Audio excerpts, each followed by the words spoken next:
Mungkin beberapa dari kita terlahir dan besar dalam ajaran agama tertentu. Sebagai contoh, karena hidup di negara dengan pemeluk Islam terbesar, kebanyakan orang Indonesia lahir dan tentunya dibesarkan dengan kultur yang Islami. Nah, kali ini kita akan membahas tentang tradisi agama Yahudi yang ternyata mirip dengan kultur Islam. Tentu sebagai agama Samawi yang diturunkan ke Nabi Musa, terasa penting untuk membahas kemiripan tradisi keagamaan keduanya. Daripada penasaran, yuk simak aja.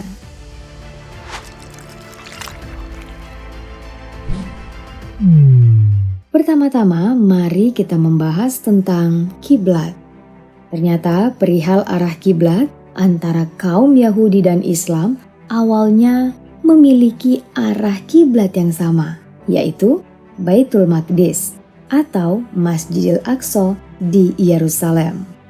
Perubahan arah kiblat terjadi pada bulan Rajab tahun 12 Hijriah. Dikisahkan saat itu Nabi Muhammad SAW tengah melaksanakan sholat duhur dengan menghadap ke arah Masjid Al-Aqsa. Dalam riwayat lain, saat itu Nabi Muhammad SAW sedang melaksanakan sholat asar.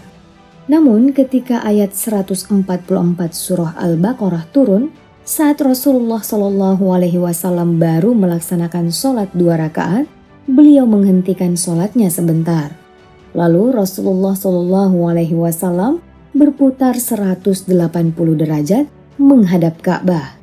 Dalam penjelasannya, Rasulullah ingin mengetahui siapa umatnya yang munafik dan tidak taat kepada perintah Allah.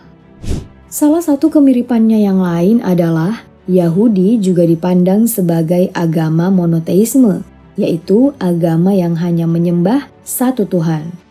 Hal tersebut juga dilakukan dalam ajaran Islam. Dua ajaran ini yakin jika Tuhan tidak berinkarnasi ke dalam bentuk apa saja.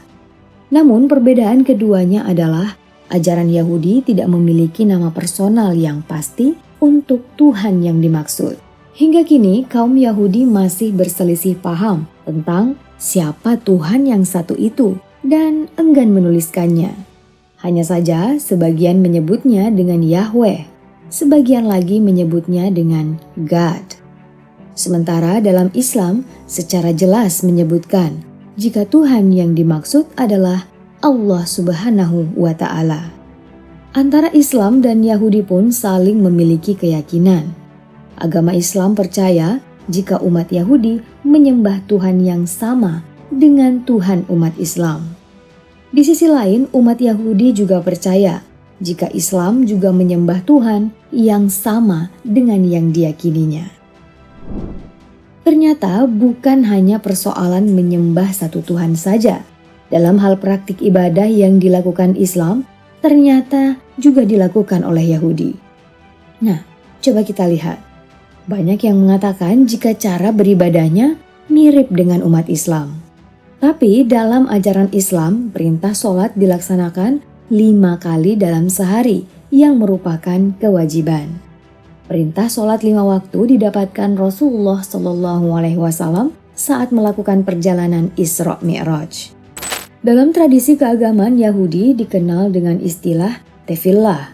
Umat Yahudi melaksanakan ibadahnya 3 kali, yakni syaharit, waktunya dilakukan di pagi hari, minha, sembahyang yang dilakukan di siang hari, dan ma'rib yang dilakukan pada malam hari. Umat Yahudi tidak hanya melaksanakan ibadahnya sendiri-sendiri, mereka juga melaksanakannya secara berjamaah. Ibadah berjamaah dimungkinkan jika mencukupi 10 orang Yahudi akil balik yang dikenal dengan istilah minyan. Pada kaum Yahudi Ortodoks, mereka juga memiliki panggilan ibadah sendiri. Banyak yang mengklaim jika panggilan ibadah kaum Yahudi Ortodoks memiliki kemiripan dengan azan yang dikumandangkan oleh umat Islam. Tradisi kurban juga ternyata dilakukan oleh kaum Yahudi. Perintah ini juga berawal dari kisah Ibrahim dalam Bereshit atau Kitab Kejadian. Ketika Ibrahim hendak menyembelih Ishak, ia dihentikan oleh malaikat dan Ishak digantikan dengan seekor biri-biri. Dalam Hebrau, korban berarti sesajen, berupa hewan atau yang lainnya. Bisa buah-buahan juga, atau dupa dan serealia.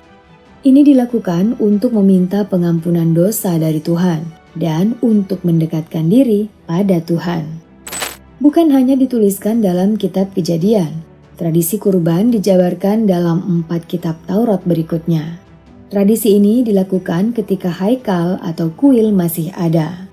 Namun praktek berakhir ketika kuil dihancurkan pada tahun 70 Masehi.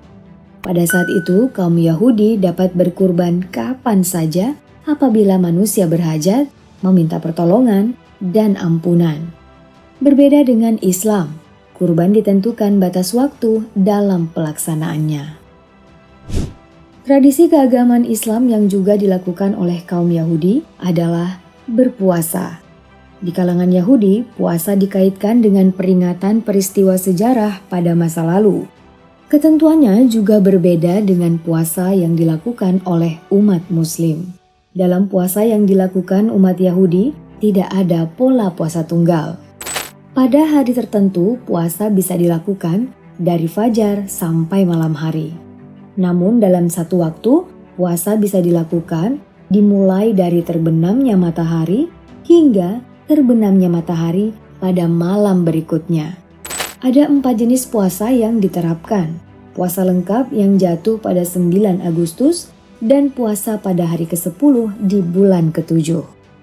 Puasa ringan yang dilakukan 4 hari dalam setahun. Selanjutnya ada puasa 4 hari yang merupakan perpaduan antara puasa lengkap dan puasa ringan. Terakhir, puasa religius yang dilakukan untuk kelompok Yahudi tertentu. Kewajiban untuk melakukan sunat dalam Islam juga dilaksanakan dalam tradisi keagamaan Yahudi.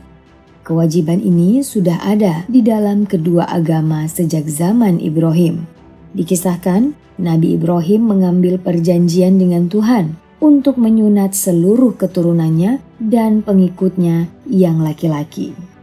Dalam ajaran Islam, pilihan baik untuk melakukan khitan adalah 7 hari setelah lahir, 40 hari setelah lahir, atau pada umur 7 tahun.